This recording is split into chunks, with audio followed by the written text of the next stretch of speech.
വേനൽ കനത്തതോടെ വനത്തിനുള്ളിൽ വന്യമൃഗങ്ങൾക്കായി കുടിവെള്ള ലഭ്യത ഉറപ്പുവരുത്താൻ വനംവകുപ്പ് ഫലപ്രദമായ ഇടപെടൽ നടത്തണമെന്ന ആവശ്യം ശക്തമാകുന്നു. ചൂടുകൂടി വനത്തിൽ ജലസ്രോതസ്സുകൾ വരണ്ടതോടെ വന്യമൃഗങ്ങൾ കൂടുതലായി കാടിറങ്ങുന്ന സാഹചര്യത്തിലാണ് താൽക്കാലിക ജലാശയങ്ങൾ തീർത്ത് വനത്തിനുള്ളിൽ ജലലഭ്യത വർദ്ധിപ്പിക്കണമെന്ന ആവശ്യം ഉയരുന്നത്. കുരങ്ങുകൾ അടക്കമുള്ള കാട്ടുമൃഗങ്ങൾ കാടിറങ്ങുന്നത് കൂടുതലും ബുദ്ധിമുട്ട് സൃഷ്ടിക്കുകയാണ്. വേനൽ കനത്തതോടെ ജനവാസ മേഖലയിലേക്ക് ചെറുതും വലുതുമായ കാട്ടുമൃഗങ്ങൾ കൂടുതലായി എത്തുന്ന സ്ഥിതിയുണ്ട്. വനാതിർത്തിയോട് ചേർന്ന ഇടങ്ങളിലെ ആളുകളെ ഇത് കൂടുതൽ പ്രതിസന്ധിയിലാക്കുന്നു.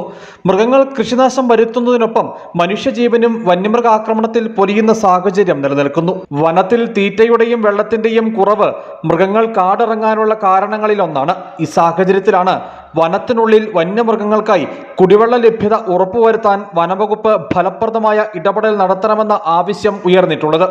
അപ്പൊ ഇതിനെല്ലാം ഒരു പരിഹാരം കാണണമെങ്കിൽ ഫോറസ്റ്റ് ഡിപ്പാർട്ട്മെന്റിന് സർക്കാർ കൊടുക്കുന്ന ഫണ്ടിൽ നല്ലൊരു ഭാഗം വനത്തിനുള്ളിൽ ബ്രഷ് ഫുഡ് ചെക്ക് ഡാമുകളും തടയണകളും നിർമ്മിച്ച് വെള്ളം സംഭരിച്ച് കൊടുത്താൽ ആനയോ പോത്തോ ഒരു മൃഗങ്ങളും ഈ പറഞ്ഞ പോലെ ജനവാസ മേഖലയ്ക്ക് എത്തിപ്പെടുകയില്ല.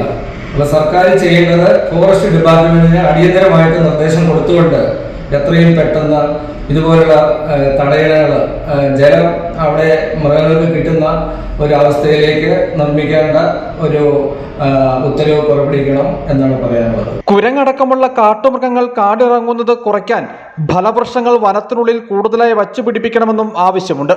വനാതിർത്തിയോട് ചേർന്ന ഇടങ്ങളിൽ ആളുകൾ വാനരശല്യത്താൽ പൊറുതിമുട്ടുകയാണ്. കൃഷിയിടങ്ങളിൽ ഇറങ്ങുന്ന വാനരന്മാർ വലിയ കൃഷിനാശം വരുത്തുന്നു.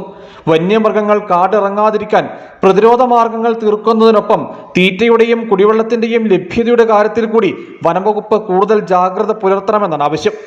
News bureau, Adimali.